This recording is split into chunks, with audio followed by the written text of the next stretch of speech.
Indo British advanced pain clinic నొప్పి మాయం surgery దూరం ఫర్ అపాయింట్మెంట్స్ 9155515563.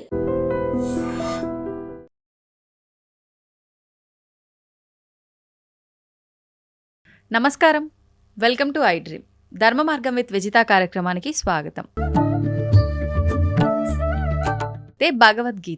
భగవద్గీతను మించిన ఒక గొప్ప గ్రంథం అనేది లేదు. భగవద్గీతను గనక మనం పాటిస్తే, ఆచరిస్తే, చదివిన దాన్ని గనక మనం కరెక్ట్గా ఆచరిస్తే మన నిత్య జీవితంలో చాలా మార్పులు వస్తాయి. మన లైఫ్లో మార్పుల వల్ల మంచి మార్గంలో వెళ్ళొచ్చు, మోక్షాన్ని పొందొచ్చు. రకరకాలుగా మాట్లాడుకుంటూ ఉంటాం భగవద్గీత గురించి. అయితే నిజంగా భగవద్గీతలో ఏముంది, భగవద్గీత వల్ల మనం ఏం నేర్చుకోవచ్చు, ఇలాంటి విషయాలు ఇప్పుడు ప్రభుజీతో మాట్లాడి తెలుసుకుందాం. ప్రస్తుతం మనతో పాటు ఉన్నారు ఇస్కాన్ టెంపుల్ నుంచి ప్రణవానంద ప్రభుజీ గారు. ఇప్పుడు వారితో మాట్లాడి మరిన్ని విషయాలు తెలుసుకుందాం. మనకున్న సందేహాలన్నింటినీ కూడా నివృత్తి చేసుకునే ప్రయత్నం చేద్దాం. హరే కృష్ణ ప్రభుజీ. హరే కృష్ణ ప్రభుజీ, కృష్ణుడి విషయానికి వస్తే కృష్ణం వందే జగద్గురు అనే ఒక మాట ఎక్కువగా వినిపిస్తూ ఉంటుంది. అసలు దీన్ని ఏ విధంగా అర్థం చేసుకోవాలంటారు? కృష్ణుడు జగద్గురువులు గీతాచార్యులై అయ్యారు. వేదేశ్చ సర్వేర్ అహమేవ వేద్యో అని అంటారు. భగవంతుడి దగ్గర నుంచి అంత జ్ఞానము కూడా స్వామి దగ్గర నుంచే వస్తుంది. జ్ఞానానందమయం దేవం నిర్మల స్ఫటికాకృతిం ఆధారం సర్వ విద్యానాం హయగ్రీవం ఉపాస్మహే అని అంటారు. భగవంతుడి దగ్గర నుంచే బ్రహ్మగారికి జ్ఞానం వచ్చినది. బ్రహ్మగారు ఆ జ్ఞానాన్ని అందరికీ అందించారు. కాబట్టి అన్ని పరంపరలు కూడా సాక్షాత్తుగా నారాయణ నుంచే ప్రారంభమవుతాయి. నారాయణ సమారంభం అని అంటామన్నమాట. కాబట్టి మనకి 5000 సంవత్సరాల క్రితం ఎప్పుడైతే కురుక్షేత్ర యుద్ధం జరిగింది, ధర్మక్షేత్రే కురుక్షేత్రే సమవేతాయుత్సవ మామక పాండవాశ్చైవ కిమకుర్వత సంజయ. అయితే కృష్ణుడు ఒక యుద్ధ భూమిని ఎందుకు చూస్ చేసుకున్నారు అని కానీ మనం ప్రశ్నిస్తే చూడండి, ఎప్పుడైనా India Pakistan world cup final last ball 2 runs to win ఉన్నప్పుడు ఎవరు ఏ పని చేస్తున్న వాళ్ళైనా సరే, క్రికెట్ ఇష్టం ఉన్న వాళ్ళైనా సరే, లేని వాళ్ళైనా సరే అందరూ వచ్చి చూస్తారు ఏమవుతుంది ఇప్పుడు. అవునా కాదా చెప్పండి? అవును ప్రభుజీ, కరెక్ట్.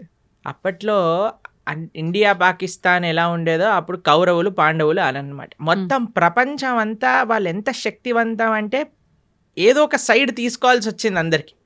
ఐదర్ కౌరవుల సైడ్ కానీ పాండవుల సైడ్. మొత్తం అన్ని కెమెరాలు, ఫోకస్ లైట్లు అన్ని కురుక్షేత్రం పైనే ఉందన్నమాట. కృష్ణుడు అనుకున్నాడు ఇది కరెక్ట్ టైం చెప్పడానికి, గీత ఉపదేశం చేయడానికి, ఎందుకంటే ఫోకస్ అంతా ఒక దగ్గరకు వచ్చింది కాబట్టి. అప్పుడు గీతాచార్యుడై శ్రీకృష్ణుడు అర్జునుడి యొక్క మాధ్యమంగా ప్రపంచానికి మొత్తం గీతను ఉపదేశం చేశారు. అంటే అక్కడ అర్జునుడితో పాటు అందరూ కూడా విన్నారా? అందరూ వినలేదు, కానీ అర్జునుడి యొక్క మాధ్యమంగా, అంటే అర్జునుడికి చెప్తూ ఇప్పుడు ప్రపంచం అంతా తెలిసిపోయింది కదా. అవును ప్రభుజీ. కాబట్టి అర్జునుడిని మైక్ లాగా మాధ్యమం చేసుకున్నాడు. ప్రపంచం మొత్తం కూడా గీతను ఉపదేశం చేశాడు పరమాత్మ.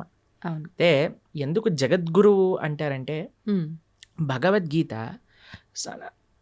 సనాతన ధర్మానికి ఒక ఫౌండేషన్ బుక్ అన్నమాట. సనాతన ధర్మం యొక్క సిద్ధాంతాలన్నీ కూడా భగవద్గీత ప్రస్తావన చేసింది, ప్రతిపాదన చేసింది. అందుకే ఆచార్యులందరూ కూడా గీత పైన భాష్యాన్ని రచించారు. కాబట్టి ఇప్పుడు చూడండి, మీకు ఒక విషయం చెప్తాను.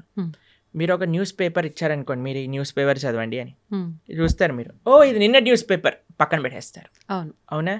మీకు ఒక డైరీ ఇచ్చారనుకోండి, ఇప్పుడు 2025 వస్తుంది, మీరు చూసారనుకోండి, అరే ఇది 2023, ఇది ఏమంటారు మీరు సామాన్లు లిస్ట్ రాసుకోవడానికి, తర్వాత ఐరన్ ఎన్ని ఇచ్చారు అని రాసుకోవడానికి యూజ్ చేస్తారు. ఎందుకంటే 2023 డైరీ 2025లో పనిచేయదు. కరెక్ట్ ప్రభుజీ. కానీ మీరు చూడండి, భగవద్గీత 5000 సంవత్సరాలు అయినది, కానీ ఇప్పటికీ అందరూ అధ్యయనం చేస్తున్నారు భగవద్గీతని. ఇప్పటికీ అన్నిటికంటే మోస్ట్ కమెంటెడ్ బుక్ ఏదన్నా ప్రపంచంలో ఉంటే అది భగవద్గీత. ప్లస్ భగవద్గీతలో ఏం మార్పులు లేవు. స్వామి చెప్పిన 700 శ్లోకాలు ఏవైతే భగవద్గీతలో ఉన్నాయో అవే నడుస్తూ ఉన్నాయి ఇప్పటికి కూడా. ఇంకా వాటి యొక్క అప్లికేషన్ పెరుగుతుంది. మొన్న మేము ఒక మేనేజ్మెంట్ కోర్స్ అటెండ్ అయ్యామన్నమాట. అందులో చెప్తున్నారు, ప్రపంచంలో ఎవరు మేనేజ్మెంట్ ప్రిన్సిపల్ చెప్పినా అది భగవద్గీత నుంచే దొంగతనం చేసినవి. వాళ్ళు తీసుకెళ్ళిపోతారు, దాన్ని ఒక వెస్టర్నైజ్డ్ పబ్లిసిటీ చేసి మనకు అమ్మేస్తూ ఉంటారు. మనమేమో చాలా అమాయకులుగా ఎంత బాగా చెప్పారు. అవన్నీ గీతలో ఉన్నాయి. కాబట్టి గీతాచార్యుడిగా ప్రపంచంలో ఎవరైనా సరే గీత పట్టుకొని చదివితే వారి యొక్క మనసు మార్పు చెంది వారి యొక్క జీవితం మార్పు చెందే ఒక జ్ఞానాన్ని కృష్ణుడు ఇచ్చాడు కాబట్టి ఆయన జగద్గురువు అయ్యారు, మొట్టమొదటి జగద్గురువు అయ్యారు. కాబట్టి అందరి గురువులకి ఆయనే గురువు, ఎందుకంటే ఆయన ఉపదేశం చేసిన తత్వములే మనందరం మాట్లాడుకుంటాం కాబట్టి. అది నారాయణుడిగా ఆయన జ్ఞానాన్ని ఇచ్చిన, కృష్ణుడిగా ఆయన జ్ఞానాన్ని ఇచ్చిన, వ్యాసుడిగా ఆయన జ్ఞానాన్ని ఇచ్చిన, హయగ్రీవుడిగా ఆయన జ్ఞానాన్ని ఇచ్చిన, హంసావతారంగా జ్ఞానాన్ని ఇచ్చిన, కపిలుడిగా జ్ఞానాన్ని ఇచ్చిన, అన్ని అవతారాలు జ్ఞానాన్ని పంచడానికి కోసమే వచ్చాయి. కాబట్టి ఆయన జ్ఞాన నిధి. అందులో భగవంతుడికి షడైశ్వర్య సంపూర్ణుడు అంటాడు. భగవాన్ అనే వాటికి నిర్వచనంగా పరాశర మహర్షి విష్ణు పురాణంలో షడ్ ఐశ్వర్యములు పరిపూర్ణంగా కలిగినవారు అని చెప్తారు. అందులో ఒక ఐశ్వర్యం సకల జ్ఞానము కలిగినవాడు ఆయన. కాబట్టి ఆయనకి తెలియనదంటూ ఏముండదు. ఆయన ఇచ్చేదే మనకి ధర్మము అని అంట. అందుకే మన శాస్త్రములు ధర్మస్తు సాక్షాత్ భగవత్ ప్రణీతం. భగవంతుడు చెప్పినదే ధర్మము, భగవంతుడు చెప్పిందే గీత. ఆ గీత ఎక్కడ ప్రపంచంలో ఎవరు అధ్యయనం చేసి పాలించినా సరే వాళ్ళు సుఖ సంతోషాలతో ఉంటారు. కృష్ణుడు గీతాచార్యుడై జగద్గురువులై వసుదే వసుతం దేవం కంస చానూర మర్దనం దేవకీ పరమానందం కృష్ణం వందే జగద్గురు. అటువంటి గీతా జయంతి మహోత్సవాన్ని కూడా మనం ఇటీవల చేసుకున్నాం. ఈ నెల రోజులన్నీ మార్గశీర్ష మాసం అంతా చాలా ముఖ్యమైనది. ఎందుకో తెలుసా అండి, కృష్ణుడు గీతలో చెప్పారు ఒక విషయాన్ని, మాసానాం మార్గశీర్షోహం అని అన్నారనమాట.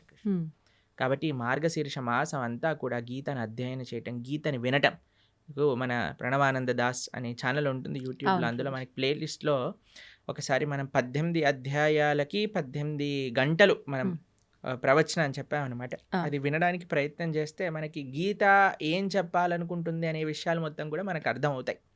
అలా గీతని వినటం, గీతని చదవటం, గీతని 10 మందికి ఇవ్వటం ఈ మార్గశీర్ష మాసంలో చాలా ముఖ్యమైన విధానం అన్నమాట. ప్రభుజీ, గీతా జయంతి అన్నారు కదా, గీతా జయంతి అంటే ఆ రోజు రచించడం జరిగిందా, చెప్పడం జరిగిందా, ఎందుకు అది గీతా జయంతిగా చెప్పబడింది? మీరు ఎప్పుడైనా పుట్టినరోజు ఒక పుస్తకం పుట్టినరోజు చూసారా అండి? కేవలం ఒకటే పుస్తకం పుట్టినరోజు ఈ ప్రపంచంలో ఉంటుంది, అది గీతా జయంతి. అంటే పుట్టినరోజు చేస్తున్నామంటే ఆ పుస్తకం ఎంత గొప్పదో అర్థం చేసుకోండి. అయితే గీతా జయంతి యొక్క విశేషత ఏంటి అని అంటే, గీత ఆ రోజు శ్రీకృష్ణుడు ఉపదేశం చేశారు అని ఒక విషయం చెప్తారు. లేదు, అమావాస్య రోజు ఉపదేశం చేశారు, సంజయుడు దాన్ని ప్రతిపాదన చేశారు ధృతరాష్ట్రుడికి, అది ఏకాదశి రోజు అని కూడా విషయం చెప్తారు. కానీ గీత ప్రకాశితమైన రోజు ఇది మనం తెలుసుకోవాలి. అర్జునుడికి కృష్ణుడు ఉపదేశం చేసిన రోజు గీతా జయంతి. అసలు రచించింది ఎవరు ప్రభుజీ గీతని? కృష్ణుడు చెప్పాడు, వ్యాసుడు రచించాడు. అంటే విన్నది అర్జునుడు కదా, మళ్ళీ అంటే వ్యాస భగవానుడికి ఇప్పుడు వ్యాస భగవానుడి యొక్క శిష్యుడు సంజయుడు. సంజయుడికి ఒక వరం ఇస్తాడనమాట వేదవ్యాసుడు. నువ్వు ఎక్కడున్న విషయమైనా సరే నీకు కనిపిస్తుంది, నీకు అది అర్థమవుతుంది అని. ఎందుకంటే ధృతరాష్ట్రుడికి చెప్పాలి, మామక పాండవైశ్చైవ కిమ కుర్వత సంజయ్, ఏం చేస్తున్నారు వాళ్ళు అని సంజయుడిని అడిగారు. సంజయుడు ఆ దివ్య దృష్టితో చూశాడు.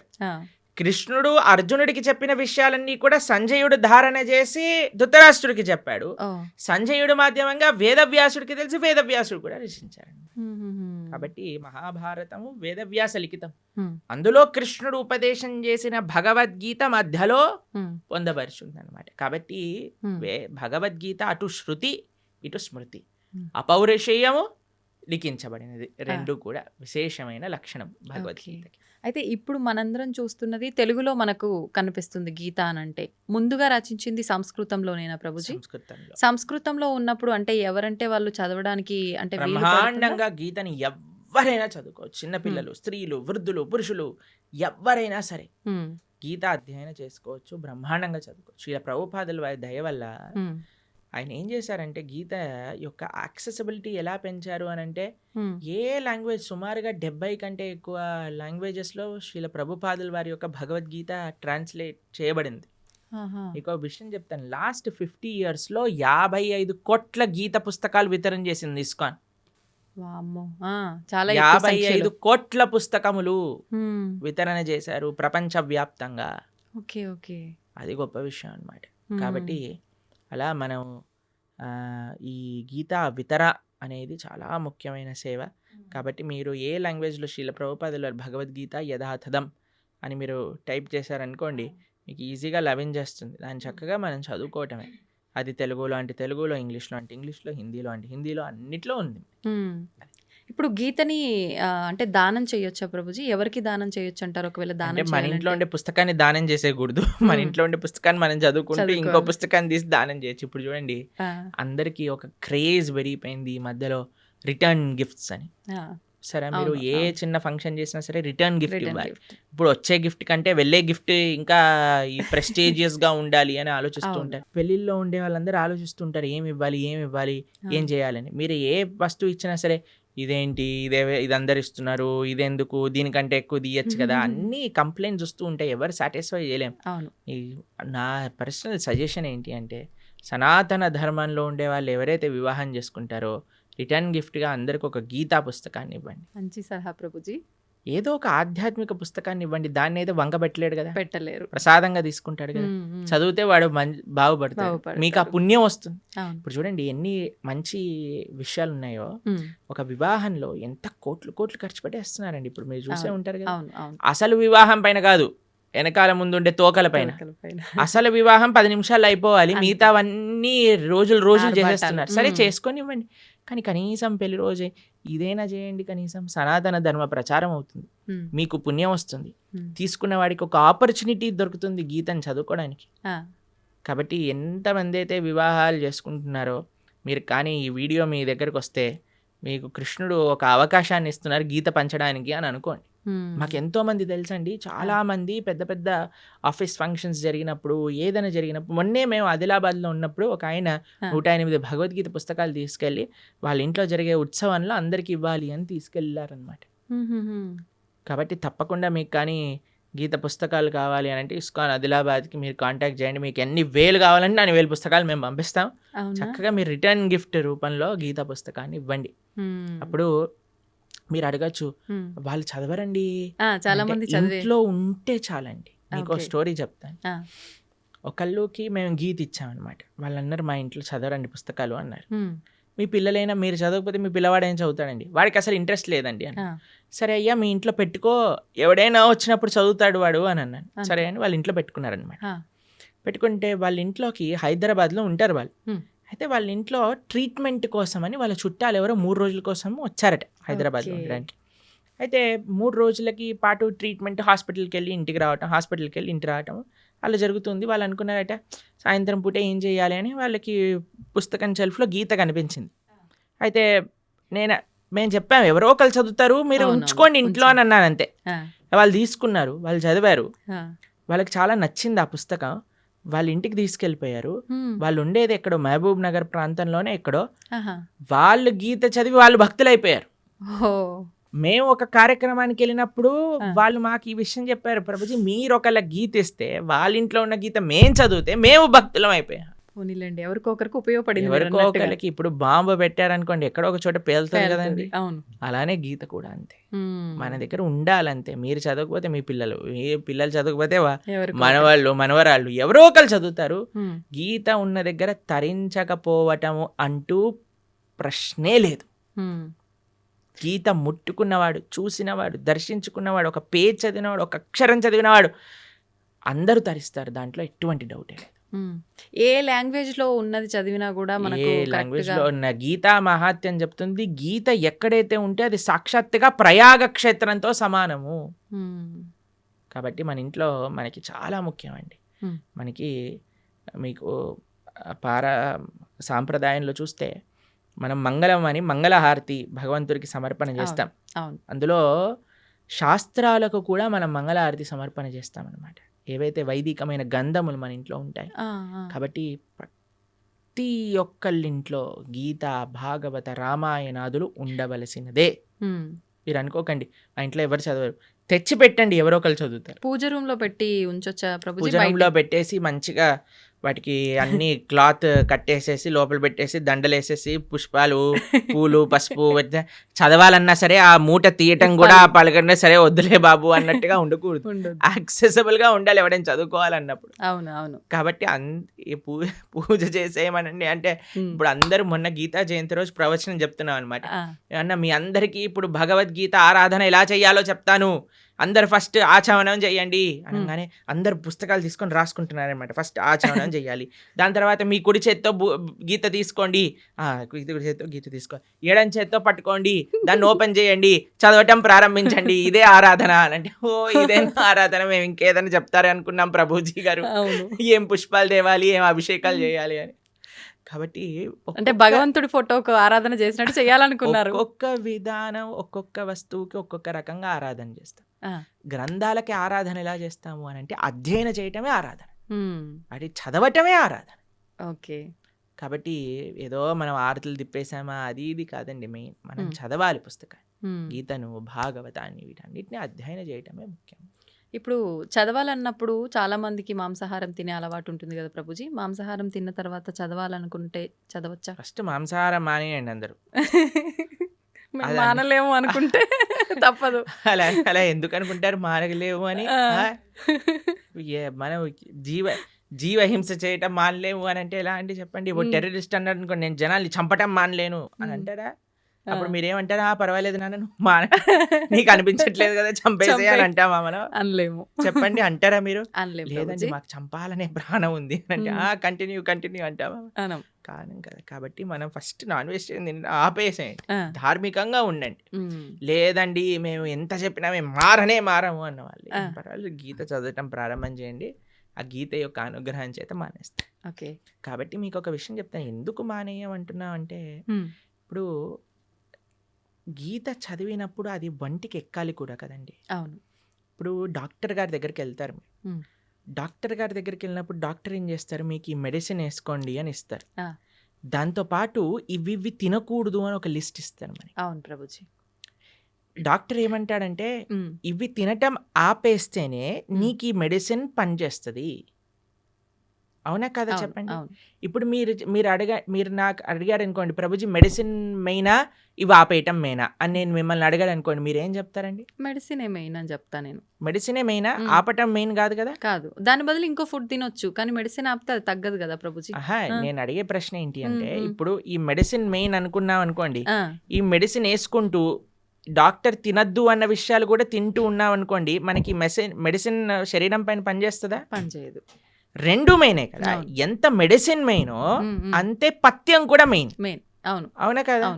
అలానే ఎంత మనం గీత చదవటం ముఖ్యమో అంతగా ఏవైతే గీత వద్దు అని అంటుందో వాటిని దూరంగా పెట్టడం కూడా ముఖ్యమే. మనం ఎప్పుడైతే మాంసాహారం, మద్యం, మాదక ద్రవ్యాలు, జూదం ఇవ్వ ఆపటం వల్ల ఏమవుతుంది అంటే, మెడిసిన్ ఏదైతే మనం తీసుకుంటున్నా, గీత అధ్యయనం చేస్తున్నామో, జపం చేస్తున్నామో, పూజ చేస్తున్నామో, ఆరాధన చేస్తున్నామో అది మనకి వంటికి ఎక్కుతుంది. మనకి ఏంటి తత్వము అని అర్థం అవుతుంది, లేకపోతే అర్థం కాదు. ఎందుకంటే ఈ డీపర్ స్పిరిచువల్ సైన్సెస్ అర్థం చేసుకోవాలంటే మనం సత్వగుణంలోకి రావాలి.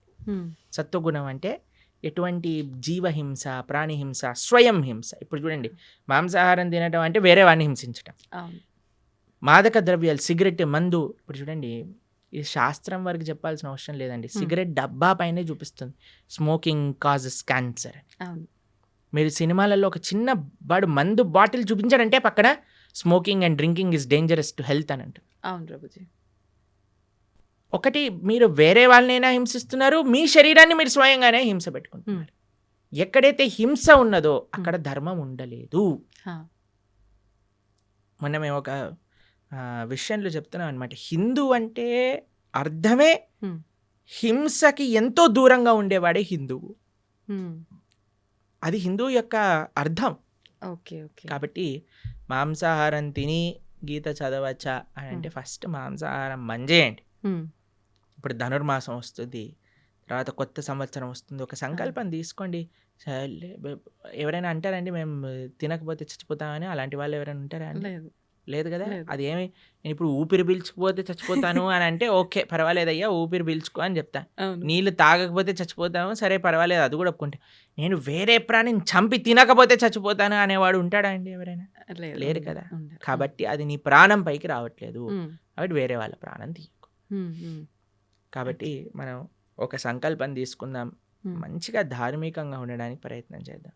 ఎందుకు మీ ఈ విషయాలు చెప్తున్నానంటే, ఒకళ్ళు ఇటీవల మాకు చెప్పారు, ఒక కంపెనీలో పనిచేసే 250 మంది ఎంప్లాయీస్ ఆ. మన వీడియోస్ వల్ల మాంసాహారాన్ని మానేసిన వాళ్ళు ఉన్నారు. అవును అవును కాబట్టి అందుకేసమే మనం మళ్ళీ చెప్తున్నాం, ఎందుకంటే జనాలకి పాపం తెలియదు. ఇప్పుడు ఉండే ప్రవచనకర్తలు కూడా ఎలా తయారయ్యారంటే, ఏం తిన్నా పర్వాలేదు, మీరేం చేసినా అంతే. పర్వాలేదు, అన్నీ వీటికి వాటికి సంబంధం లేదు, అది ఇది అంటున్నారు. అవును కానీ అలాంటి వాళ్ళు ఉన్నప్పుడు మనకి ధర్మం ఏంటో తెలిసినప్పుడు మనం కరెక్ట్గా చెప్పాలి కదా, అది మన కర్తవ్యం కదండి. అవును ప్రభుజీ. కాబట్టి అందుకోసం చెప్తున్నాం. ఉమ్. కాబట్టి మంచిగా ధార్మికంగా ఉండండి, ఆ, మంచి భగవంతుడి యొక్క కృప పొందే విధంగా ఉండాలి. Hmm. కాబట్టి గీత చదవండి.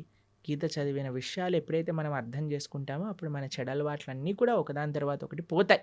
దాంట్లో ఎటువంటి సందేహం లేదు. ప్రభుజీ, ఇప్పుడు ఆహార నియమాలు అయితే పాటించాలి ఆధ్యాత్మికంగా మనం ఉన్నప్పుడు, మన ధర్మ ప్రకారంగా శాస్త్రంలో ఏం చెప్పబడిందో అని అన్నారు. అయితే ఆహార నియమాలు పాటించడం వరకు ఓకే, కానీ ఆహారం కూడా తినకుండా, అంటే ఉపవాసం తినకుండా పూజలు చేయమని అలా ఉందా మన ధర్మంలో, అంటే ఏం చెప్తారు? మీకు విషయం తెలుసా, ఇప్పుడు ఒక పెద్ద థియరీ నడుస్తుంది, మీరు ఇంటర్నెట్లో చూడండి ఈ విషయం గురించి. ఎంత మనం తక్కువ తింటే అంత మన ఆరోగ్యం బాగుంటుంది. అవును. మీకు ఒక సైంటిస్ట్, అవార్డ్ విన్నింగ్ సైంటిస్ట్ ప్రతిపాదన చేసింది, 15 రోజులకు ఒకసారి కానీ ఉపవాసం ఉంటే క్యాన్సర్ని మొత్తం క్యాన్సర్ సెల్స్ని తినేస్తుంది బాడీ అని, ఫుల్ బాడీ డీటాక్స్ అయిపోతుంది అని. 15 రోజులకు ఒకసారి వచ్చేది ఏకాదశి. మనం ఏకాదశి ఉపవాసం ఉండండి రా అంటే, దేవుడు అలా ఉండమన్నాడా, ఇది చేయమన్నాడా అని అంటారు. కానీ వెస్టర్న్ సైంటిస్ట్ వచ్చి do this fasting and you will be, cancer cells will be gone అనగానే ఓ వా అని అంటారు మన వాళ్ళు. అది మన దగ్గర ఉండే ఒక మూర్ఖత్వం అంటారు చూడండి, అమాయకత్వము, అజ్ఞానము అని అనొచ్చు మనం. కాబట్టి మన శాస్త్రం ఏదైతే చెప్తుందో అది జాగ్రత్తగా ఆచరించటం వల్ల మనకు తెలుస్తుంది. ప్రతిదీ ప్రశ్నించాల్సిన అవసరం లేదండి. మనం ఏం చేయాలంటే ఫస్ట్ ఆచరించాలి.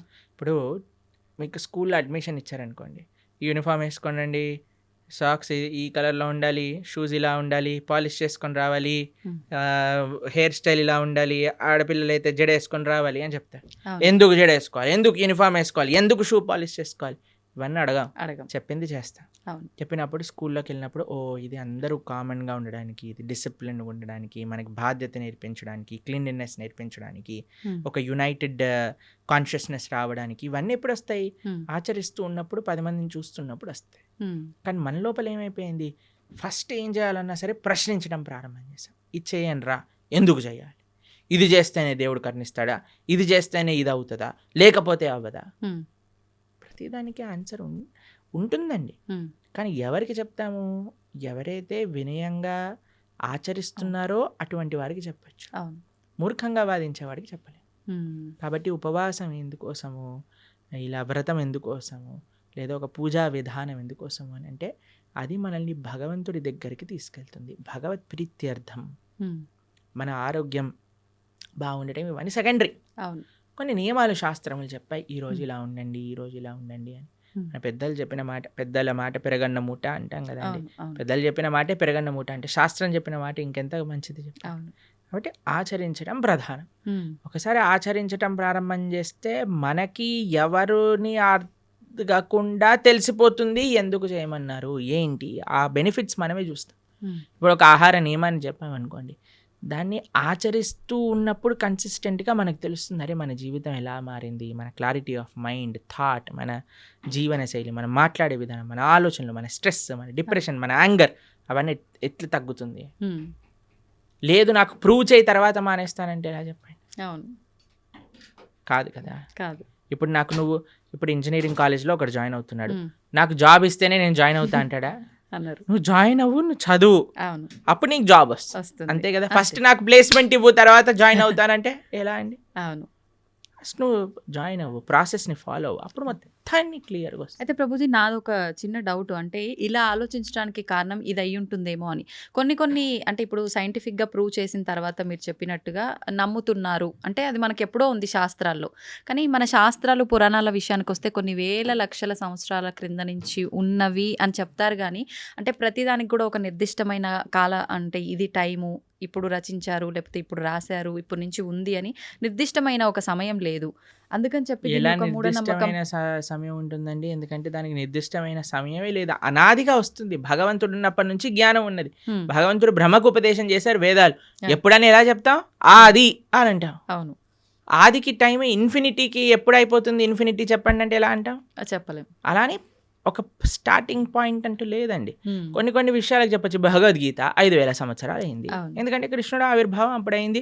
కృష్ణుడు 125 సంవత్సరాలు ఉన్నప్పుడు అర్జునుడికి భగవద్గీత ఉపదేశం చేశారు. ద్వాపర యుగం అయిపోయింది, కలియుగం స్టార్ట్ అయిపోయింది. కాబట్టి సుమారుగా ఇన్ని సంవత్సరాలు. ఇప్పుడు కృష్ణుడు పుట్టినరోజు ఏదైతే కృష్ణాష్టమి చేసుకుంటారో అప్పుడు రాస్తారు 5,000 ఇన్నో సంవత్సర జన్మాష్టమి అని. కొన్ని మనకి నిర్దేశం ఉంది. కానీ అపౌరుషేయమైన వేదములకు ఎలా చెప్తాను చెప్పండి మనం? వ్యాసుల వారు 5,000 సంవత్సరాల క్రితం వేద విభజనను చేశారు. అన్ని ఎంతో పైలప్గా ఉన్న వేదాలన్నింటినీ 4 కేటగిరీస్గా చేసి చక్కగా ఈజీగా అండర్స్టాండ్ అయ్యే విధంగా మనకు అందించారు. కాబట్టి దానికి ఒక లెక్క ఉంది. ఓకే. కాబట్టి అన్నిటినీ అందుకే ఇందాక అన్నట్టుగా మనము ఇప్పుడు టీచర్ ఇక్కడ అమెరికా ఉంది అని మనం మ్యాప్లో చూపించేసింది అనుకోండి, వెళ్ళొచ్చాక నమ్మం కదండి. అమెరికా ఉంది అంటే అమెరికా ఉంది. ఇప్పుడు ఎగ్జామ్ పేపర్లో ఈ కాంటినెంట్ ఏంటి అమెరికా రాసిస్తాం. కానీ టీచర్ని అడగమను ఏంటి ప్రూఫ్ చూపించమని. కాబట్టి శాస్త్రాన్ని మనం యథాతథంగా ఫస్ట్ మనం కొద్దిగా నమ్మకాన్ని ఇన్వెస్ట్ చేసినప్పుడు ఆ నమ్మకం బట్టి మనకి ఆ శాస్త్రం అనేది ప్రస్ఫుటితం అవుతుంది, మన మనసులో గోచరం అవుతుంది, మనకి విషయాలు తెలుస్తూ ఉంటాయి. దానికి భాగవతోత్తముల యొక్క సాంగత్యం, సద్వైష్ణవ ఆచార్యుల యొక్క సాంగత్యం, గురువుల యొక్క సాంగత్యం, పరంపరాగతమైన గురు పరంపర యొక్క సాంగత్యం ఎప్పుడైతే దొరుకుతుందో అప్పుడు మన మిగతా విషయాలన్నీ కూడా మనకు తెలుస్తాయి. ప్రభుజీ, గీతని ఉపనిషత్తు అని అంటుంటారు. ఎందుకని ఉపనిషత్తు అంటారు? ఉపనిషత్తులో ఉండే జ్ఞానం అంతా కూడా గీతలో ఉన్నది. ఇప్పుడు చూడండి, మీరు పాలు తీసుకున్నారనుకోండి, ఓ 10 లీటర్ల పాలు తీసుకున్నారు. దాన్ని బాగా మీరు వేడి చేస్తూ ఉన్నారనుకోండి, కొద్దిసేపు అయ్యాక ఎర్రగా మారుతాయి. దాని తర్వాత ఇంకా చాలా కండెన్స్ అయిపోతుంది. దాన్ని రబడీ అంటారు. తెలుసా? మీరు రబడీ తిన్నారా ఎప్పుడైనా? రబడీ చాలా కండెన్స్ అయిపోయింది అనుకోండి, ఖోవా అయిపోతుంది. ఖోవాతో బిల్లలు చేశారనుకోండి, చాలా అద్భుతంగా ఉంటుంది. ఖోవా బిల్లలు తిన్నారా? తిన్నాను.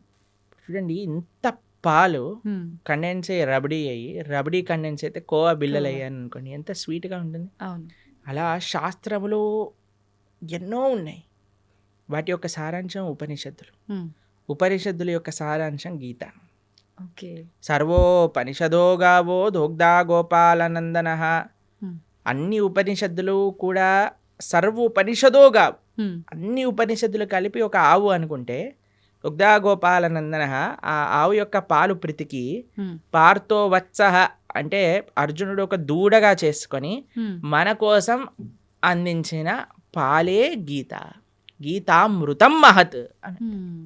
అటువంటి గీతామృతం ఏదైతే భగవద్గీత ఉందో అది అన్ని ఉపనిషత్తుల యొక్క సారాంశమే. కాబట్టి అది ఉపనిషత్, గీతోపనిషత్ అని మనం అంటాం. ప్రభుజీ, ఇప్పుడు విష్ణువు అవతారాల్లోకెల్లా, అన్ని అవతారాల్లోకెల్లా కృష్ణుడి ఒక్క అవతారానికి మాత్రమే, అంటే ఒక బోయవాడి చేతిలో విషపు బాణానికి మరణించాడు అని చెప్పి వింటూ ఉంటాం. ఎందుకని ఇలా డిసైడ్ చేయబడింది అంటారు? ఎలా సాధ్యపడింది? ఎలా? అసలు కృష్ణుడు బోయవాడి చేతిలో చనిపోయాడు అనేది అబద్ధం. అబద్ధమా?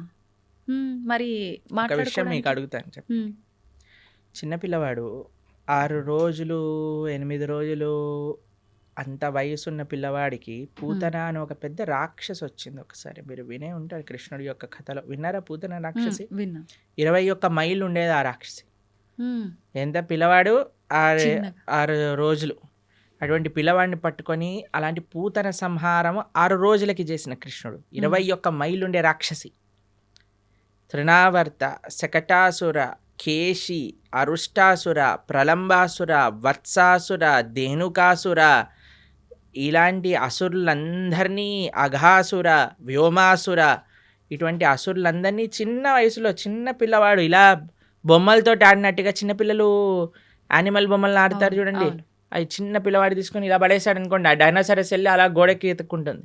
అలా చిన్నపిల్లలు, ఇంత దేవతలందరూ, బ్రహ్మాది దేవతలందరూ వణికిపోయి అసురులందరూ చిన్నపిల్లవాడిగా కృష్ణుడు సంహరించేశాడు.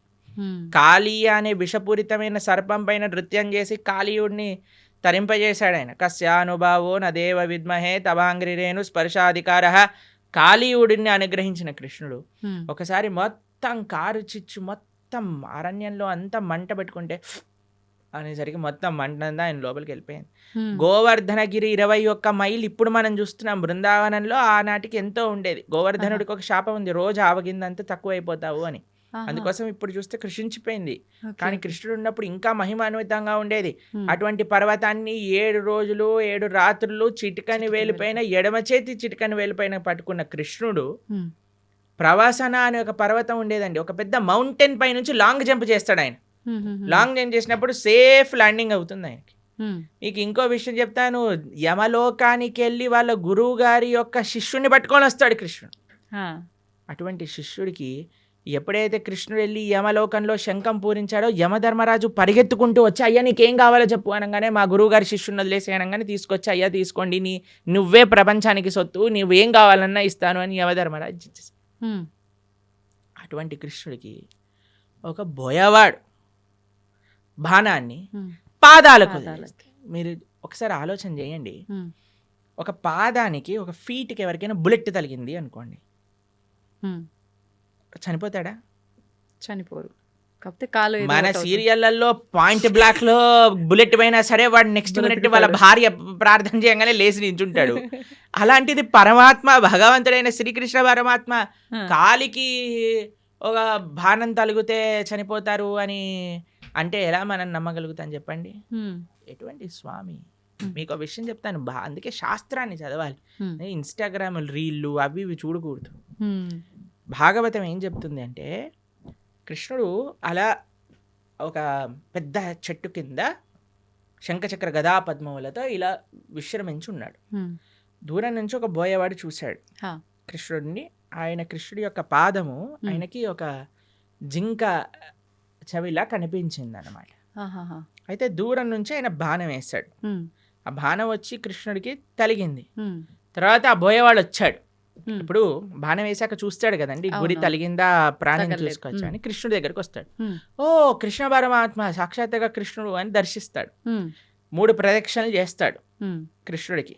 కృష్ణుడు అంటే అయ్యా నీకు మోక్షాన్ని ఇచ్చేస్తున్నాను అని, నువ్వు నా విరమణ చేసే నేను లీలలో, నా అంతర్ధానం అయ్యే లీలలో నువ్వు కూడా నీ యొక్క కాంట్రిబ్యూషన్ ఇచ్చావు ఓకే, కాబట్టి ఓకే. నీకు మోక్షాన్ని షూట్ చేసిన వాడేమో మోక్షానికి ఇచ్చేసాడు ఆయన, ఆ. ఈయనేమో శరీరాన్ని చనిపోతాడా? విడిచిపెట్టేశారంటే ఎంత విచిత్రం చూడండి. దాని అవును. తర్వాత ఏదో ఆ బాణం అలానే ఉంది. ఉమ్. స్వామి అన్నీ ఇంకా అవతార పరిసమాప్తి చెయ్యాలి అని అనుకునే సమయంలో దేవతలందరూ, వారి కోసం కదండి కృష్ణుడు ఆవిర్భవించింది, అందరు దేవతలు వచ్చి పైనుంచి పుష్పవృష్టి కురిపిస్తున్నారనమాట. తండ్రి నా కోసం నువ్వు అవతరించావు, కృతజ్ఞతలు కృతజ్ఞతలు అని అందరూ కృష్ణుని స్తోత్రం చేస్తుంటే, ఉమ్. కృష్ణో స్వదాగోపకతే ధర్మ జ్ఞానాభి సహ, కృష్ణుడు ఉమ్. శరీరాన్ని వదిలేసి ఇక్కడ ఏదో తర్వాత ఆయన ఆత్మ పైకి వెళ్ళిపోయింది అలాంటిది ఏం ఉండదండి. ఉమ్. ఆయన స్వయంగా శరీరం పూర్తి శ్రీకృష్ణ పరమాత్మ, ఆయనకి ఆత్మ వేరు శరీరం వేరు కాదండి. ఉమ్. కృష్ణుడు మనలాగా జీవుడు ఉమ్. పంచభౌతికమైన దేహం కాదండి. జన్మ కర్మచ మే దివ్యం. ఆ. ఆయన జన్మ దివ్యం, ఆయన కర్మ దివ్యం, ఆయన శరీరం దివ్యం. ఆయన ఎలా అయితే ఆ చెట్టు కింద కూర్చున్నారో అలానే ఉమ్. శరీరంగా ఆయన యొక్క ధామానికి చేరుకున్నారు కృష్ణ పరమాత్మ. ఉమ్. ఉమ్. ఉమ్. ఎప్పుడు ఆయన అవతార పరిసమాప్తి చెయ్యాలి ఆయన ఆ సంకల్పం చేసేసుకున్నారు. చేసేసుకున్నప్పుడు ఓకే. కాబట్టి ఆ బోయవాడి చేతితో చనిపోయాడు అనేది పెద్ద అబద్ధం. ఉమ్. ఇప్పుడు ఇక్కడ అంటే ఈయనకు మోక్షం కల్పించడం కోసమే ఆ బాణం తగలడమా ప్రభుజీ, లేదంటే రాముడు వాలిని చెట్టు చాటు అది కూడా నుంచి అబద్ధమే. చంపటము ఇదంతా? ఎందుకంటే వాలి చనిపోయే ముందు రాముడికి క్షమాపణ అడిగి అయ్యా నువ్వు చేసింది ధర్మమే ఉమ్. అని వాళ్ళ కుమారుడిని రాముడికి సరెండర్ చేయించి వెళ్ళిపోతాడు. ఉమ్. కాబట్టి భగవంతుడికి మనలాగా every action as equal and opposite reaction లాంటి ఉండదు. స్వామి దగ్గర పనిచేయవండి. ఓకే, కానీ ప్రతి స్వామికి ఒక్కరు కర్మ ఉండదు. అదే అదే ఉదాహరణగా అంటున్నా కదా, తీసుకుంటారు. మనకి ఉమ్. మనం WhatsApp university, Instagram college, Facebook tuitions ఇవన్నీ తీసుకుంటాం కాబట్టి మనం ఇలా తయారయ్యాం. ఉమ్. ఉమ్. కానీ శాస్త్రంగా అర్థం చేసుకోవాలి మనం. ఉమ్. కావున కృష్ణుడికి భగవంతుడికి పుట్టుక ఉండదు, భగవంతుడికి మరణం ఉండదు. ప్రభుజీ ఇప్పుడు మనకున్న 4 యుగాల్లో ప్రస్తుతం కలియుగంలో ఉన్నాము. అయితే కలి ప్రభావం వల్ల రకరకాల పాపాలు పెరిగిపోతున్నాయి, అది కలి ధర్మం అంటుంటారు. మరి ఈ కలియుగంలో మన అంటే తప్పు ఒప్పులని మన కర్మలని తప్పించుకునే శక్తి మనకు ఉందంటారా? కలో దోష నిధేరాజన్ అస్తి ఏకోన్ మహాన్ గుణాన్ కీర్తనాతేవ కృష్ణస్య ముక్త సంగపరం రజేత్ అని మన శాస్త్రం చెప్తుంది. ఉమ్. కలియుగంలో మీరు చెప్పినట్టుగా దోషాల నిధి. ఇంకా మీకు విషయం చెప్పినండి, కలియుగం స్టార్టే అవ్వలేదు. ఆ. ఇది ఇంకా కలి యుగ సంధి కాలము అని అంటారు. మొట్టమొదటి 5,000 సంవత్సరములు, 5,000 సంవత్సరములు, 6,000 సంవత్సరాలు అలా చేంజ్ అన్నమాట. బ్రిడ్జ్ టైం ఇది. అంటే ఆహా. ద్వాపర యుగానికి కలియుగానికి బ్రిడ్జింగ్ టైం ఇది. మార్గం అనుకోవాలా అంటే ప్రభుజీ? పూర్తి కలియుగం ఆరంభం అవ్వలేదు ఇంకా. అవ్వలేదు. ఓకే. ఈ 5-10 ఇయర్స్ 5,000 ఇయర్స్ హ్మ్, హ్మ్. సంధికాలము అని అంటారనమాట దాన్ని. మ్మ్. కాబట్టి ఇంకా కలియుగం ప్రారంభం అవ్వకముందే కలియుగం ఇలా అన్యాయం ఘోరం అంటున్నారు. ఇంకా కలియుగం ప్రారంభమయ్యాక ఇలా ఉంటుంది చెప్పండి. ఇంకా ఘోరాలు ఎక్కువ అప్పుడైతే ఇంకా మీరు భక్తి చేయాలన్నా ధర్మం చేయాలన్నా మీకు ఎవడు ఐ డ్రీమ్స్ టీవీలో కృష్ణుడి గురించి మాట్లాడేవాడు ఉండడు. మొత్తం ఎంటర్టైన్మెంటే ఉంటుంది. ఓకే. కాబట్టి ఇప్పుడే మనకి వస్తుంది, కాబట్టి ఇప్పుడే మనం సీరియస్గా తీసుకొని ఇప్పుడే మనం జపం చేసుకోవటం, గీత చదువుకోవటం. ఎందుకంటే మళ్ళీ అనుకోవచ్చు మళ్ళీ వచ్చే జన్మలో చూద్దాం. వచ్చే జన్మలో నువ్వు చూడొచ్చు, కానీ నీకు చెప్పేవాడు ఎవడు ఉంటాడు కదా. అవును, అవును. కలియుగం ముందుకు వెళ్తూ ఉంటే ధర్మం మెల్లమెల్లగా తగ్గిపోతూ ఉంటుంది. మ్మ్. కాబట్టి ఆ ధర్మం మనకి ఈ మానవ జన్మ ఇప్పుడు వచ్చింది, ఇప్పుడు మనకి మంచి విషయాలు తెలుస్తున్నాయంటే ఈ క్షణం మనం మంచి మార్గంలోకి వెళ్ళవలసింది. మ్మ్. ప్రభుజీ, మీరు అసలు కలియుగం ప్రారంభమే అవ్వలేదు, ఇది సంధికాలం అంటున్నారు. కానీ ఈ మధ్య జరిగిన కొన్ని ప్రారంభమైనది మ్మ్, మ్మ్. కానీ పూర్తిగా కలి పూర్తిగా ప్రభావం లేదు ఇప్పుడు ఇంకా. ఓకే. కానీ చాలా మంది అసలు కలియుగం యుగాంతమే జరగబోతోంది అని చెప్పి ఇప్పుడు వచ్చిన భూకంపాలు, ఈ ప్రళయాలను చూసి ఇంకా అంటున్నారు చాలా కదా. టైం ఉంది. మ్మ్. ఇప్పుడే లేదా? ఇంకా చాలా టైం ఉంది. ఇంకా 4 లక్షల పైన సంవత్సరాలు ఉంది కలియుగం అయిపోయేసరికి. దాంట్లో ఏమి ఇది లేదు. చాలా అన్యాయాలు పెరిగిపోతున్నాయి. ఇందాక మనం అన్నట్టుగా కలో దోష నిదే రాజన్, దోషములతో కూడుకున్నది కలియుగం. కానీ ఇందులో ఒకటే ఒక గొప్ప విషయం ఏంటి అంటే కీర్తనాదేవ కృష్ణస్య, భగవంతుడి యొక్క కీర్తన, భగవంతుడి యొక్క నామ జపం చేయటం చేత మనిషి తరించిపోతాడు. మిగతా యుగములలో తరించడం చాలా కష్టం. ఓకే. కలియుగంలో చాలా సులభం తరించడం. కేవలం భగవంతుడి యొక్క నామం హరే కృష్ణ కృష్ణ కృష్ణ హరే హరే, హరే రామ రామ రామ హరే హరే ఇతి షోడశాక్షరనామ్నాం కలికల్మషనాశనం నాతరపరతరోపాయ సర్వవేదేషు దృశ్యతి. హరిర్నామ హరిర్నామేవ కేవలం కలోర్నాస్తైవ నాస్తైవ గతిరన్యదా. ఇది శాస్త్రం చెప్పింది. ఈ కలియుగంలో తరించడానికి ఇంకొక మార్గం లేదు. హరినామమే మనకి శరణు. యదాప్నోతి తదాప్నోతి కలౌ సంకీర్త కేశవం అని అంటారు. మిగతా యుగములలో చేసే దాన తప కర్మ క్రియలు అన్నిటి యొక్క ఫలితము కూడా కలియుగంలో కేవలం భగవన్నామం జపం చేయటం చేత వచ్చేస్తాయి.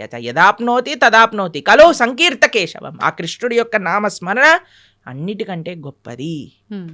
కాబట్టి ఎన్ని రకాల ఆపదలు మనకున్నాయన్నా, ఎన్ని రకాల డిస్ట్రాక్షన్స్ ఉన్నాయన్నా, ఎవరైతే భగవన్ నామాన్ని పట్టుకుంటాడో వాడికి ఎటువంటి తిరుగు లేనే లేదు.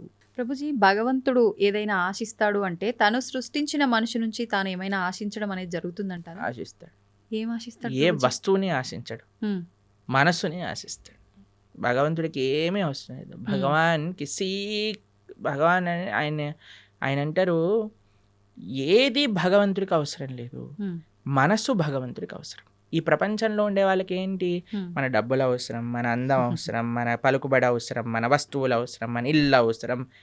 కానీ ఎవరినైనా మీరు అన్నారనుకోండి, మేము ఇప్పటి నుంచి మీరు ఇంట్లోకి వెళ్ళి చెప్పారనుకోండి, మేము వంట చేయను, జాబ్కి వెళ్ళను, ఏమీ చేయను, కానీ 24 గంటలు మీ గురించే ఆలోచిస్తూ ఉంటాను, నిన్నే ప్రేమిస్తూ ఉంటాను అని అంటే ఏమంటారు మీ ఇంట్లో వాళ్ళు? చాలా బ్రహ్మాండం అమ్మా అంటారా?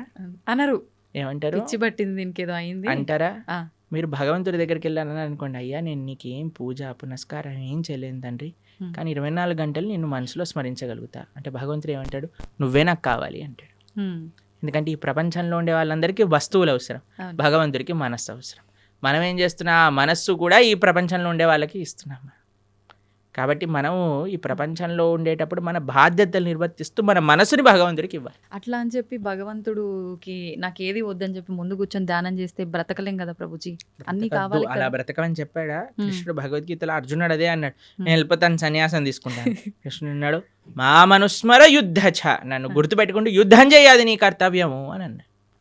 కాబట్టి మనం మన బాధ్యతలను నిర్వర్తిస్తూ భగవంతుణ్ణి గుర్తుపెట్టుకోవాలి, భగవంతుణ్ణి స్మరిస్తూ చెయ్యాలి. ఇది తత్వం. మనం నిత్యం ఎన్నో రకాల మాటలు మాట్లాడుతుంటాం ఉదయం లేచిన దగ్గర నుంచి పడుకునే వరకు. ఈ మాట్లాడే మాటలు సత్యమే పలకాలి, అబద్ధాలు ఆడకూడదు అని చెప్పి అంటుంటారు. కానీ చాలామంది అబద్ధాలు ఆడుతూ ఉంటారు. అయితే భగవంతుడికే తప్పలేదు అబద్ధాలు ఆడటం, మానవ మాత్రం మనకెంత, కురుక్షేత్ర యుద్ధంలో శ్రీకృష్ణుడు అంతటి వాడే అబద్ధాలు చెప్పాడు అని చెప్పి కొంతమంది అంటుంటే విన్నాను. నిజంగా కృష్ణుడు అబద్ధం ఆడా? అబద్ధం ఆడటానికి వీళ్ళు ఒక సాకుగా అది తీసుకుంటున్నారా అంటే ఏం చెప్తారు? అబద్ధం అంటే నిర్వచనం ఏంటో తెలుసా అండి? భగవంతుడు ఏదైతే చెప్పాడో దానికి విరుద్ధంగా చెప్పటమే అబద్ధం చెప్పటము అని అర్థం. ఓకే.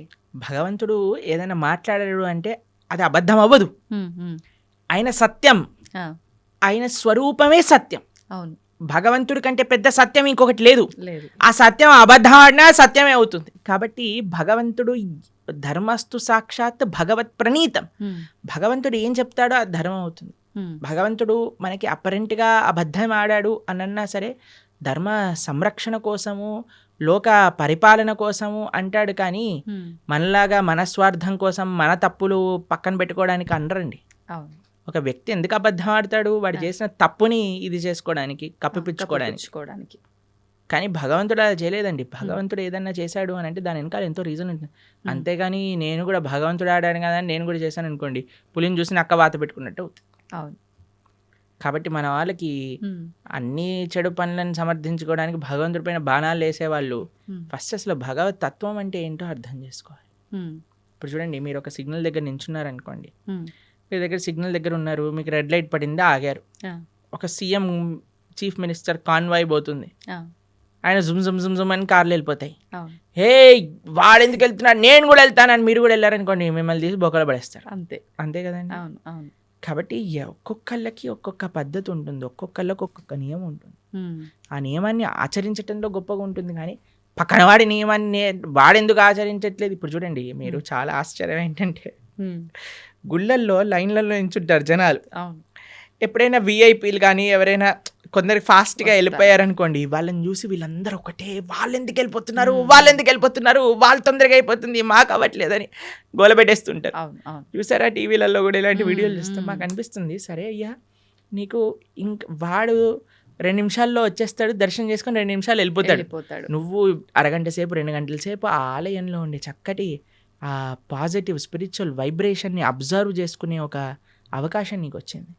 ఒక గీతో, భాగవతమో, ఒక విష్ణు సహస్రనామమో, ఏదో ఒకటి భగవన్నామమో, కృష్ణ గోవింద రామ నారాయణ అనుకోకుండా ఆ ఆలయంలో ఉండే ఆ పవిత్రమైన ఎన్వైరన్మెంట్ని పాడు చేసే విధంగా ఒకళ్ళపైన ఒకళ్ళు అరుచుకోవటాలు, వాళ్ళు వెళ్ళిపోతున్నారు, మేం టికెట్ కట్టాము, వీళ్ళు వెళ్ళిపోతున్నారు. ఈ గోల్ అసలు ఎంత విచిత్రమో చూడండి. అవును. వాడు అదృష్టవంతుడా, వీడు అదృష్టవంతుడా? మీరు చెప్పినట్టుగా చూస్తే వీళ్ళే అదృష్టవంతులు కదా, చెప్పండి. కానీ ఓపిక తక్కువ కదా ప్రభుజీ. అలాంటి అసలు భగవంతుడు నేర్పించేది ఓపిక. ఆలయంలో ఓపిక పట్టిన వాడి జీవితంలో ఏం ఓపిక పడతాడు చెప్పండి. అవును. ఈ వ్యక్తి ఏమన్నా ప్రైమ్ మినిస్టరా తొందరగా వెళ్ళిపోయి దర్శనం చేసుకోవడానికి? లేదు. సరే అయ్యా, బిజీ, అందరూ బిజీ ఈ ప్రపంచంలో, కానీ నీకు ఒక అదృష్టం వచ్చింది కదా, నువ్వే వేరే వాళ్ళని చూసి మనకెందుకు, వేరే వాళ్ళతో పోలికెందుకు? వాళ్ళు వెళ్ళారు దర్శనానికి, సరే భగవంతుడికి ఇష్టం లేదేమో ఎక్కువసేపు ఈయన నా ముందు కనిపించద్దు, తొందరగా పంపించేస్తాడు. కానీ నీ పైన ప్రేమ ఉందేమో, నిన్ను ఎక్కువసేపు చూసుకోవాలనుకుంటున్నాడేమో. కాబట్టి మాకు చాలా బాధేస్తుందండి ఎక్కడైనా ఆలయంలో ఆ ఫైటింగ్ నేచర్ ఎప్పుడైతే వచ్చేస్తుందో,